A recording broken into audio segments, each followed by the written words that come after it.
हाय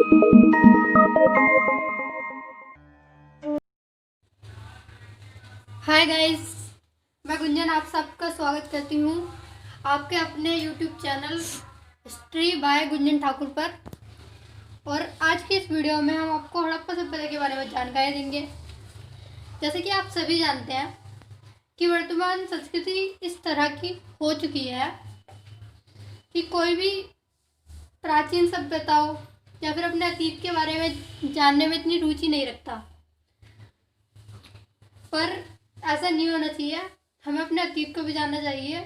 और आप देखिए कि सभ्यता आपसे क्या कहना चाहती है। मेरा यहाँ मंजिले है मेरी तो सब यहाँ मिटा दे सभी आजा फासले, मैं चाहूँ मुझे मुझसे बांट ले, जरा सा मुझ में तू झांक ले, मैं हूँ क्या। जैसे कि आप सब जान गए हैं कि हड़प्पा सभ्यता या फिर प्राचीन सभ्यताएं आपसे क्या कहना चाहती हैं। इसी के साथ हम अपना टॉपिक हड़प्पा सभ्यता की ओर आते हैं और इसकी जानकारी प्राप्त करते हैं। चलिए स्टार्ट करते हैं। तो जो हड़प्पा सभ्यता का कार्यकाल है वो 2600 से 1900 ईसा पूर्व का है। हड़प्पा सभ्यता को सिंधु घाटी की सभ्यता भी बोला जाता है, क्योंकि यह सिंधु नदी के किनारे इसका फैलाव था। इसी वजह से इसे सिंधु घाटी की सभ्यता भी कहा जाता है। और इसे अब आपके मन में एक प्रश्न जरूर उठा होगा कि इसे हड़प्पा सभ्यता क्यों कहा जाता है। चलिए मैं इसका भी आंसर आपको दे देती हूँ।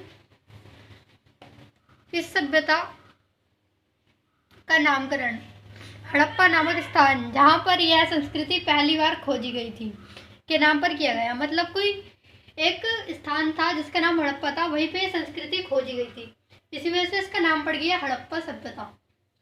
और जो इसकी खोज है वो राखल दास बनर्जी और दयाराम साहनी ने की थी 1921 से 22 तक। जो इसके प्रसिद्ध, अब हम इसके प्रसिद्ध केंद्रों के बारे में थोड़ी जानकारी देते हैं आपको। जो दो इसके प्रसिद्ध केंद्र है, एक तो हड़प्पा है और एक मोहनजोदड़ो है। मैं इसमें कार्बन 14 एक पद्धति है, इसके अनुसार जो इसका सम्यक काल है उसे 2300 से 1750 ईसा पूर्व माना गया है।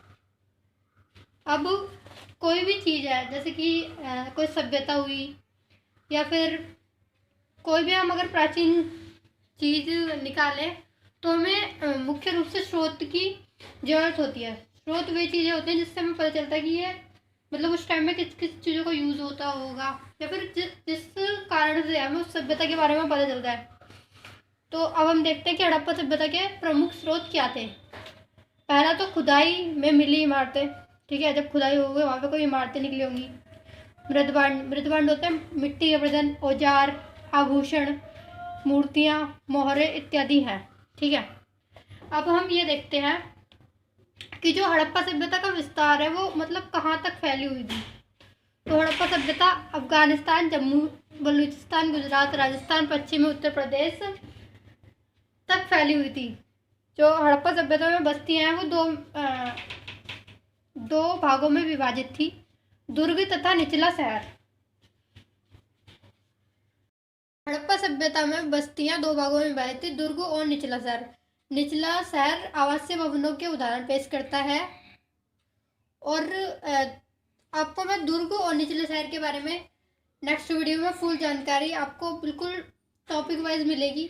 और अगर मेरे से हो सकेगा तो मैं आपका पूरा चैप्टर कंप्लीट करा दूंगी टॉपिक वाइज, तो आपको कोई भी दिक्कत नहीं पड़ेगी। बट अभी आपको इंट्रोडक्शन समझना है इसका, तो आप इसी पे ध्यान दीजिए। जो हड़प्पा सभ्यता है वो अपनी नगर नियोजन के लिए बहुत ही प्रसिद्ध है। वहाँ पे जो सड़कें जो होती थी वो एक दूसरे को समकोण पर काटती थी, और सड़कों तथा गलियों को एक ग्रिड पद्धति द्वारा बनाया जाता था जो एक दूसरे को समकोण पर काटती थी। और वहाँ की जल निकास प्रणाली भी बहुत ही अद्भुत थी। घरों की नालियों को गली की नालियों से जोड़ा जाता था, और आगे जाके मतलब जहाँ पे भी एक गड्ढा बना दिया जाता था और वो वहीं पे जाके वहाँ पानी एकत्रित होता था। ठीक है, जैसे कि हम आज के टाइम में देखते हैं बिल्कुल उसी तरीके से जल निकास प्रणाली का प्रबंध किया गया था और जो नालियाँ होती थी उन्हें ढक कर रखा जाता था। अब हम थोड़ा सा इसकी मतलब क्या खाते थे, वो कैसे अपना जीवन निर्वाह करते थे, क्या क्या खा के, तो उसके बारे में थोड़ी चर्चा करते हैं। हड़प्पा सभ्यता में गेहूँ, जौ, दाल, सफ़ेद चना, तिल जैसे खाद्य पदार्थ का अनुमान है और इसमें ना मछली की जो हड्डियाँ हैं वो ज़्यादा काफ़ी मात्रा में मिली है, तो इसलिए इससे अनुमान लगाया गया कि वहाँ पे मछली को ज़्यादा पसंद किया जाता होगा खाने में, तो इसलिए वहाँ पे ज़्यादा हड्डियाँ मिली गई हैं। ठीक है, और वहाँ पे फल, कंदमूल, इस तरीके से वो अपना जीवन निर्वाह करते थे इन सभी चीज़ों से। जो हड़प्पा सभ्यता की लिपि है उसे पढ़ने में जो हमारे पुरातत्व विभाग है वो अभी तक असमर्थ है। इसमें 365 से 400 के बीच चिन्ह हैं और जो वो लिपि होती थी वो दाई से बाई ओर लिखी जाती थी। ठीक है, अब हम और इसमें शिल्प कला का भी उदाहरण पेश करती है हड़प्पा सभ्यता। अब हम हड़प्पा सभ्यता के पतन के कारण की ओर बढ़ते हैं। हड़प्पा सभ्यता का पतन मतलब हड़प्पा सभ्यता किस तरीके से अंत हुआ। ठीक है, तो इसमें बहुत सारी हुआ है, जलवायु परिवर्तन के कारण, बाढ़, भूकंप, नदियों का मार्ग बदलना, नदियों का सूख जाना, बाहरी आक्रमण। ऐसा माना गया कि आर्यों के आक्रमण के कारण, जैसे कुछ भी सभी के अलग अलग पॉइंट हैं जिन्होंने भी वो दिया है। तो इसी के साथ हम अपनी वीडियो को ख़त्म करते हैं और नेक्स्ट वीडियो में मैं आपको पूरा टॉपिक वाइज बिल्कुल एनसीईआरटी बुक के हिसाब से बिल्कुल टॉपिक वाइज आपके पूरे चैप्टर कंप्लीट कराऊंगी। और अगर आपको ये वीडियो अच्छी लगे तो लाइक करें, सब्सक्राइब करें एंड शेयर करना ना भूलें।